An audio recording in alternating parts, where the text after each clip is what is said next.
the Sheridan, Arkansas podcast. I'm your host, Heather Ashley, senior at Sheridan High School, and this is our guest, Mr. Randy Pruitt. Hello, I'm Randy Pruitt, Grant County Judge. I appreciate the opportunity to be on your podcast. Absolutely. Thank you so much for coming in. Yes, ma'am. So we have 3 candidates for the upcoming election for a county judge, and you're not rerunning, so neither of these are incumbents. So what characteristics do you believe that a county judge should possess?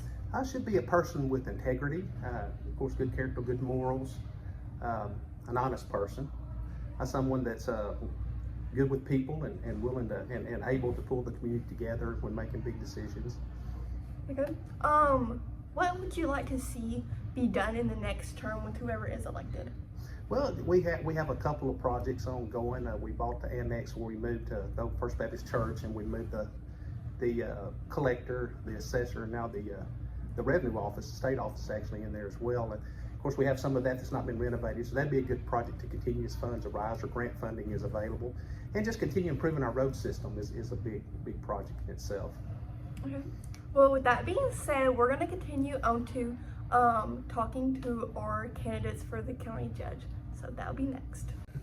Hey, this is the Sheridan, Arkansas podcast. I'm your host, Heather Ashley. This is my co-host, my AP Psychology baby, and this is our guest, Mr. Scott Wells. Hi, He's running for Justice of Peace. No, not Justice of Peace. Grant County Judge. Grant County Judge. I just interviewed a Justice of Peace. You and Jerry need to look alike. Oh. So I looked at him it just did not click. He's running for county judge, and you have 3 opponents, none of them are incumbents, so you'll kind of all have an equal chance. Yes. And it's just about campaigning. So I have 9 questions about your campaign, what qualifies you, and why people should vote for you. Okay. So what motivated you to run for county judge, and what experiences best prepared you for this role? Well, one thing is I've got 26 years on the Grant County Quorum Court. What motivated me to run is after my time in service in the Grant County Quorum Court being a justice of the peace, I feel like I'm led to be running for Grant County Judge for the people of the Grant County. Mm-hmm. So how do you balance applying the law as written when considering fairness and real life impact on individuals and families? Now, county judge isn't like a true judge. They rarely handle with judicial stuff, but there has been some slight cases where they do have to pick up a gavel. I think our current one, Mr. Pruitt, picked up a gavel one time, but the Saline County Judge, Matt Bromley, has never picked up a gavel in his first term. Correct. Usually when a judge uses a gavel is audience control. Mm-hmm. Mainly that's the only thing that gets everybody's attention. Yeah. Other than that, the county judge does not hold court. We represent the people in the county, Mm-hmm. or the whole county wide, such as taking care of county business for everybody. Yeah, the best way I could explain a county judge is like a mayor for the whole county. Correct. I don't know why they call them a judge. It's kind of confusing. They never went to law school. They're not judicial at all. No. They're more executive. Executive for the Grant County government building and government officials Yes, sir. for the county. What do you see as the biggest challenges currently facing your county, and how would you address them as a judge? Now, I can think of one big one, and you have publicly addressed it in your campaign already.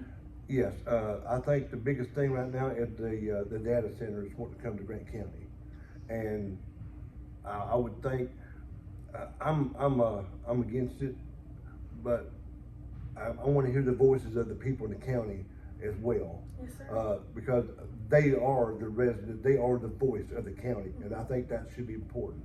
Yes, sir. To let to hear the people talk in the county. Yes, sir. One thing that I've heard, the best thing I've heard during my whole podcasting is Eric Shepherd saying it's not if he gets elected as a state rep, it's not his seat, it's the people's seat. So even if you're against the data center, but everybody in the county is for it, it's the people, you Yes. know? And one thing that I feel like a lot of people in Grant County don't know this, but if you're in a governmental position or you just are well informed, the county honestly has no say-so if the data center even moves here, which kind of is, but y'all want to hear them out most of the time, and Correct.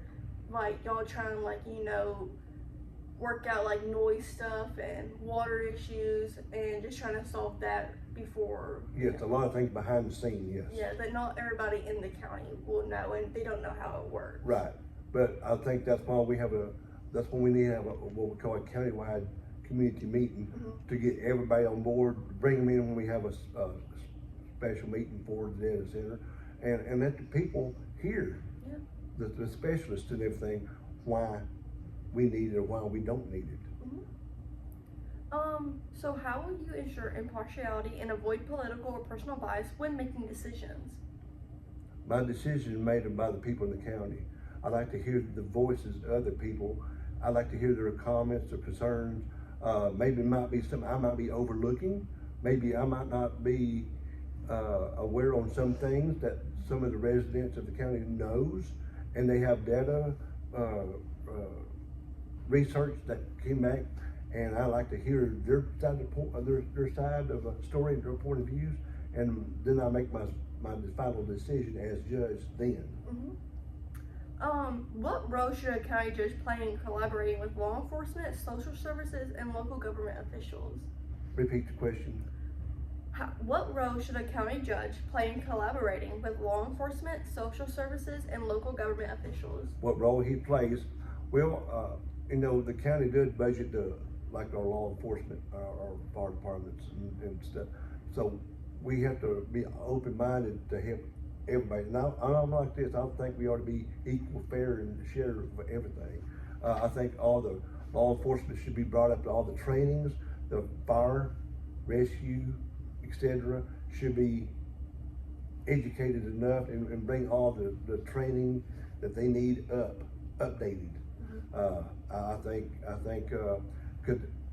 as life goes on, there's always new technology about, example, firefighting. So there might be a new piece of equipment out there on the market, or more education towards learning a different type of fire to maintain. Same way as law enforcement too. Yes, sir.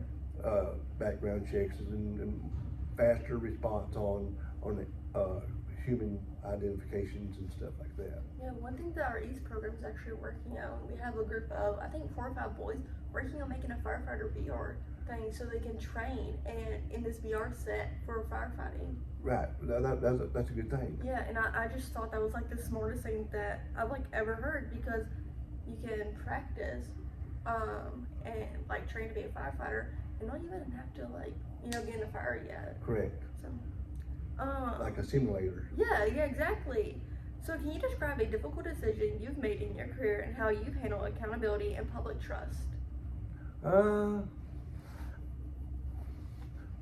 I try to be honest with everybody. I mean, outspoken, move forward with everything and be honest with everybody. I don't want to continue or disagreeing with anybody's point. I think we need to be open-minded, open book, bring it to the table. Let's talk about it.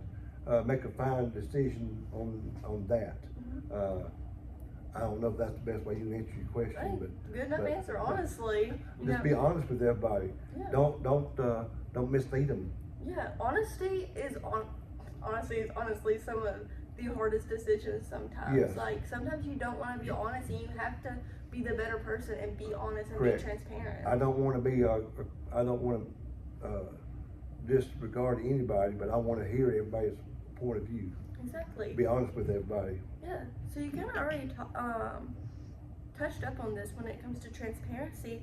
But what steps would you take to increase transparency and public confidence in this county court system? Well, and like through the Grant County Quorum Court, other than we didn't have the data system come in, I would like to see more residents of the county come to Quorum Court to find out what's going on, instead of this reading it on social media. I think when we have the Quorum Court is open to the public, and for anybody and everybody can come and observe and see what we're talking about. I think it would be good for our Quorum Court to we keep on continuing having the court, but open it to get more residents to come and see and everything, learn. That way they don't have to rely on social media to read the facts and everything. That way I want to see a courtroom full of people. Yes, Because sir. when I see a room full, there's concern, Yes, sir. instead of reading it on social media. Yeah, because social media can just misword things and Correct. make it seem like how it's not.